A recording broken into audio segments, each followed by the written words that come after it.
চোখের সার্জারি করবার পর কতদিন পর আসলে স্বাভাবিকভাবে তারা কাজে ফিরতে পারবেন? স্বাভাবিকভাবে স্বাভাবিক জীবনযাপনে ফেরতের জন্য কিন্তু পিআরকের জন্য একটু দেরি হতে পারে, কিন্তু ল্যাসিক বা স্মাইলের ক্ষেত্রে 24 থেকে 48 ঘন্টা পরেই কিন্তু রোগীরা একটু একটু করে স্বাভাবিক জীবনে ফিরতে পারেন এবং একেবারেই স্বাভাবিক জীবনে ফেরতের জন্য 7 থেকে 10 দিন পর, অর্থাৎ আপনি যদি মেকআপ করতে চাচ্ছেন, চোখে কোনো রকম আপনি প্রসাধনী ইউজ করতে চাচ্ছেন, সেগুলো কিন্তু 7 থেকে 10 দিন পর আপনি করতে পারছেন।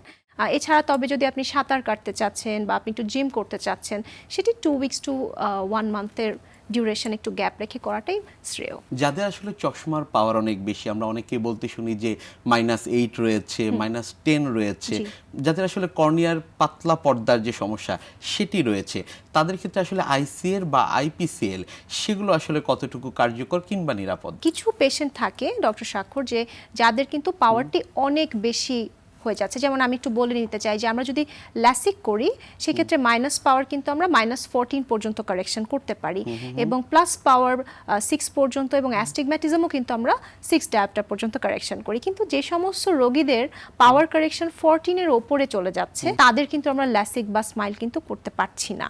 সেক্ষেত্রে যে প্রসিডিওরটা, অথবা যাদের কর্নিয়া বা মনি পাতলা আছে তাদের ক্ষেত্রেও কিন্তু অনেক সময় দেখা যায় যে ল্যাসিক বা স্মাইল বা পিআরকে ওভাবে করা যাচ্ছে না, হয়তো বা পিআরকে কিছু কিছু ক্ষেত্রে করা যায় কিন্তু ল্যাসিক বা স্মাইল হয়তো তাদের ক্ষেত্রে করা যাচ্ছে না। সেই ক্ষেত্রে কিন্তু আইপিসিএল বা আইসিএল করাটা খুবই একটি ভালো প্রসিডিওর। আমি একটু ছবি দেখিয়ে দিতে চাই। আপনি লক্ষ্য করুন যে আমাদের চোখের সামনে যে মনি বা কর্নিয়া থাকে তারই ঠিক পেছনের অংশে থাকে আইরিস, এবং মাঝখানে দেখতে পাচ্ছেন আইসিএল বা আইপিসিএল বলে যে লেন্সটি আছে, তার পেছনে কিন্তু আমাদের ন্যাচারাল হিউম্যান ক্রিস্টালাইন লেন্স, অর্থাৎ আমাদের চোখের সামনে যে আইরিস থাকে এবং আল্লাহ প্রদত্ত, সৃষ্টিকর্তা প্রদত্ত যে হিউম্যান ক্রিস্টালাইন লেন্স থাকে তারই মধ্যবর্তী যে অবস্থানটা থাকে সেখানে কিন্তু আমরা ছোট একটি লেন্স বসিয়ে সেই পাওয়ারটিকে আমরা কারেকশন করে দিচ্ছি। দিস ইজ বেসিক্যালি আইসিএল অথবা আইপিসিএল সার্জারি। এই বিষয়টিকে আমি আসলে আরেকটু সুন্দর করে বোঝানোর জন্য একটু ভিডিও দিয়ে বলতে চাচ্ছি।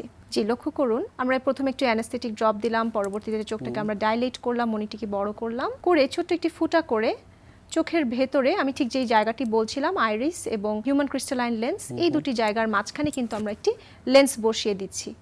এটি মূলত কিন্তু আইসিএল বা আইপিসিএল সার্জারি। নিশ্চয়ই, আমার মনে হয় এই ভিডিওর মাধ্যমে দর্শকদের যে আইডিয়া সেটা অনেকটাই ক্লিয়ার হবে। আরেকটি বিষয় আপনার কাছ থেকে জানার, যে সব রোগী যারা রয়েছেন সবাইকে আসলে রিফ্র্যাক্টিভ সার্জারির জন্য উপযুক্ত, নাকি কোনো নিয়ম বা শর্তের মধ্য দিয়ে তাদের যেতে হয়? ধন্যবাদ এই প্রশ্নটির জন্য ডক্টর স্বাক্ষর।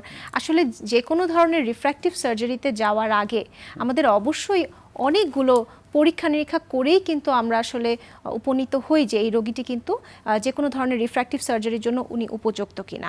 আমি একটু ছবি দিয়ে বলতে চাই।